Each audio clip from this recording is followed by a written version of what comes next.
はい、ジョイフル本田に着きました。今日は、ランタンハンガーを DIY して、鉄筋でね DIY して、ダッチオーブンとか乗せられたらいいかなと思ってね、ちょっと DIY の工作室を借りにね、ジョイフル本田に来てます。初めてやるんで鉄筋が曲がるかどうか心配なんですけど、とりあえずねチャレンジしています。はい、じゃあね鉄筋とねこれ買ってきたんで曲げていきます。そしたら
丸められました。こういう感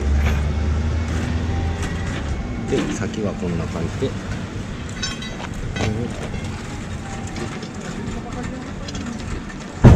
挟めばいけます。とりあえずこれでしばらくね使ってみて不具合を調整していければ、もうちょっとここ締めた方がいいかもしれないですね。ということで、とりあえずはランタンをかけるぐらいでね、なんとかなるかと思います。